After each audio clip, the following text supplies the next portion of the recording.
Hello student. ये video मैं उन स्टूडेंट्स के लिए बना रहा हूँ जो आने वाले टाइम में डॉक्टर बनने वाले हैं और साथ ही साथ अभी आप लोगों ने 12th का एग्जाम दिया है और नीट का एग्जाम भी आपने दिया होगा। बहुत अच्छा स्कोर आया है आपका और अगर स्कोर अच्छा आया है तो आप एमबीबीएस के लिए भी जा सकते हैं और वेटनरी के लिए भी जा सकते हैं। दो ऑप्शंस अवेलेबल है आपके पास में।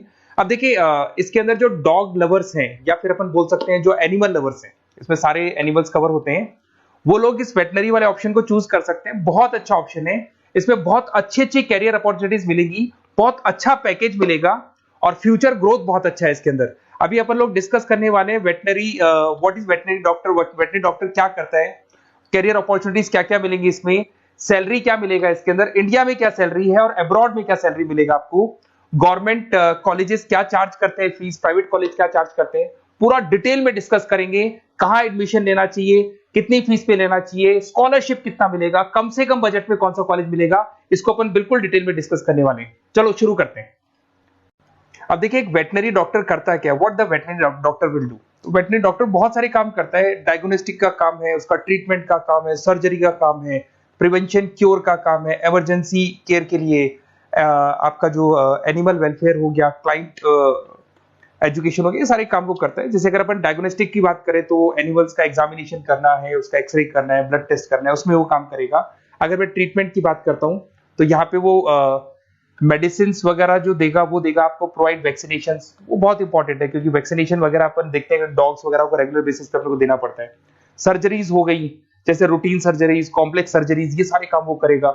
उसके अंदर प्रिवेंटिंग क्योर, वैक्सीनेशन वगैरह हो गया। उसके बाद में इमरजेंसी केयर के लिए वो जो काम करेगा, जैसे इमरजेंसी केयर में किसी को किसी एनिमल को कोई प्रॉब्लम आ गया तो उसका लाइफ सेविंग कैसे करना है, इमरजेंसी में कैसे लेना है उसको। एनिमल वेलफेयर में जैसे जो एनिमल वेलफेयर ऑर्गेनाइजेशन होती है उसमें वो काम करेगा। उसके बाद में क्लाइंट एजुकेशन हो गया, जो भी आपके क्लाइंट्स होंगे जो डॉग रखते हैं, जो भी पेट रखते हैं, उनको क्या खिलाना है, उनको कैसे रखना है, उसके ऊपर डिस्कशन करेगा सारा का सारा। अब देखिए मेन चीज इसमें आती है कैरियर अपॉर्चुनिटीज। क्या कैरियर अपॉर्चुनिटीज होगी, आप डॉक्टर बन जाएंगे तो डॉक्टर बनने के बाद में आपकी जॉब कहां लगेगी या फिर अपना खुद का प्राइवेट बिजनेस खोलेंगे, कैसे करेंगे आप। इसमें सबसे बढ़िया ऑप्शन है प्राइवेट क्लिनिक्स। ये लोग अपना खुद का प्राइवेट क्लिनिक खोलते हैं, small animal, large animal mix दोनों के लिए खोल सकते हैं। तो प्राइवेट क्लिनिक के अंदर बहुत अच्छी अर्निंग है, अपन उसका जो सैलरी पार्ट है वो भी डिस्कस करेंगे नीचे। उसके बाद में आपका एनिमल हॉस्पिटल्स हो गए, प्राइवेट और गवर्नमेंट दोनों हॉस्पिटल है जहां पे जॉब लग सकती है। रिसर्च इंस्टीट्यूट्स हो गए जहां पे आपका जॉब लग सकता है, जैसे फार्मास्यूटिकल कंपनी हो गया, गवर्नमेंट एजेंसीज हो गया, यहाँ पे जॉब लग सकता है। उसके बाद में गवर्नमेंट एजेंसीज में public health agencies, department of agriculture, यहाँ आपका जॉब लग सकता है। कुछ लोग बोलते हैं जू हो गया, वाइल्ड लाइफ सेंचुरी हो गई, वहां आपका जॉब लग सकता है, जू, एक्वेरियम, यहाँ पे लग सकता है, वाइल्ड लाइफ सेंचुरीज में लग सकता है। उसके अलावा फूड प्रोडक्शन इंडस्ट्रीज हो गई, जैसे लाइफ स्टॉक प्रोडक्शन हो गया, जैसे कोई मुर्गियों का बिजनेस करता है या मुर्गियों का फार्म है, वहां पे भी जॉब लग सकता है आपका। एनिमल वेलफेयर एडवाइस के लिए जॉब लग सकता है आपका।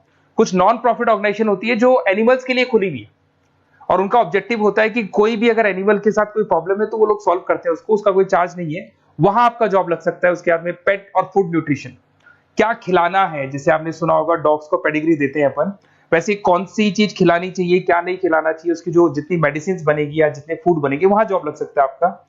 उसके अलावा आपका स्कूल्स एंड कॉलेजेस में आपका जॉब लग सकता है एज अ फैकल्टी। पढ़ने के बाद में अगर आपका इंटरेस्ट है फैकल्टी बनने का तो वहां आपका जॉब लग सकता है। कंसल्टेंसी फर्म्स हो गया, animal health consultancy, food safety consultancy, यहाँ आपका जॉब लग सकता है। देखो ये सारे ऑप्शंस है। उसके अलावा सैलरी पैकेज देखो, अभी मैं जो सैलरी पैकेज की बात कर रहा हूँ इंडिया की बात कर रहा हूँ, अपना जो होम कंट्री इंडिया इसकी बात कर रहा हूँ, फिर अपन सैलरी पैकेज की बात करेंगे, वो अब्रॉड की बात करेंगे। तो सब में अगर आप देखें तो ऑन एन एवरेज ये मान के चले कि आपका 5 लाख से 10 लाख तक का एवरेज जा रहा है पैकेज। अगर प्राइवेट क्लिनिक भी आप खोलते हैं, गवर्नमेंट सर्विस भी करते हैं ना, तो आप ये मान के चले कि आपका पैकेज 5 से 10 के बीच में जाएगा। उसके बाद रिसर्च इंस्टीट्यूट में भी यही मिलेगा आपको, जूस वगैरह के अंदर आपका यही 5 से 10 लाख के बीच में मिलेगा। फूड प्रोडक्शन इंडस्ट्रीज है, नॉन प्रॉफिट ऑर्गेनाइजेशन है, तो ऑन एन एवरेज ये मान के चलो 5 लाख टू 10 लाख। तो एज अ फ्रेशर आपको एक्सपीरियंस हो जाएगा तो पैकेज बढ़ जाएगा, कंसल्टेंसी फर्म से यहाँ लग सकते हैं। बट अगर आप अब्रॉड का प्लान कर रहे हो ना, तो अब्रॉड के अंदर तो ये मान के चलो कि आपका जो सैलरी है उसके अंदर बहुत जबरदस्त मल्टीपल इंक्रीमेंट होने वाले हैं। अगर आप अब्रॉड का प्लान कर रहे हैं, अगर यूएस में अगर आपका जॉब लगता है तो मान के चले ऑन एन एवरेज $1 लाख है एनुअली। तो अगर $1 लाख का मतलब मान के चले तो 83 या 80 रुपीज राउंड फिगर में मानोगे तो भी 80 लाख रुपए आपको मिले।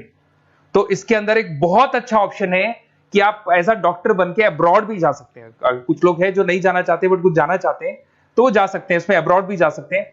उसमें यूएस है, यूके है, ऑस्ट्रेलिया है, कनाडा है, जर्मनी है, बाकी और बहुत सारी कंट्रीज है जहां पे बहुत अच्छे अच्छे जॉब लगेंगे। ऑन एवरेज मान के चलो 80 लाख, 70-80 लाख रुपए आपको साल के मिल जाएंगे। ये सारे ऑप्शंस हैं। अब मेन चीज पे आते हैं। देखो सीधी सी बात है, अगर इसको करना है तो उसको करने के लिए नीट में स्कोर कितना चाहिए, गवर्नमेंट कॉलेज क्या मांगेगा, प्राइवेट कॉलेज क्या मांगेगा।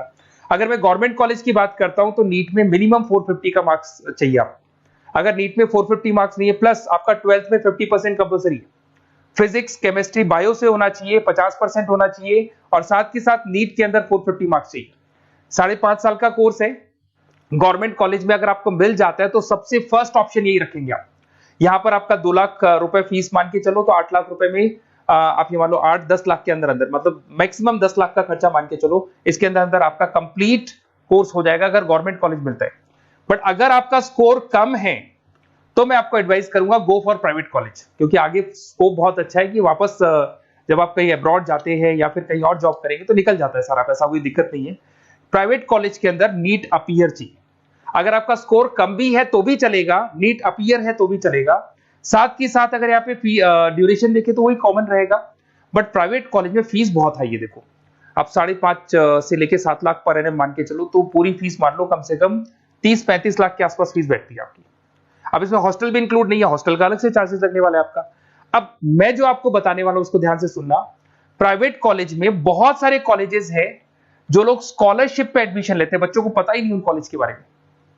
वहां पर हॉस्टल भी इंक्लूड हो जाएगा, स्कॉलरशिप भी मिल जाएगा, और बहुत मिनिमम फीस में आपका एडमिशन हो जाएगा। इतना फीस आपका लगेगा ही नहीं, आप ये मान के चलो। तो उन सारे कॉलेजेस का अपन डिटेल में डिस्कस करेंगे। मेरा नंबर आप लोग के पास है, इस पे जैसे आप कॉल करेंगे तो या तो मैं रिसीव कर लूंगा, अगर मैं रिसीव नहीं करूं तो आप मेरे को मैसेज डाल के छोड़ना, मैं हाथों हाथ डिटेल, मेरे जो डिटेल काउंसलर्स हैं उनसे मैं बात करा दूंगा, वो आपको डिटेल में सारा डिस्कस करेंगे। Okay, best of luck. कोई प्रॉब्लम हो, ये नंबर है मेरा, इस पे कॉल कर सकते हैं। Okay, best of luck.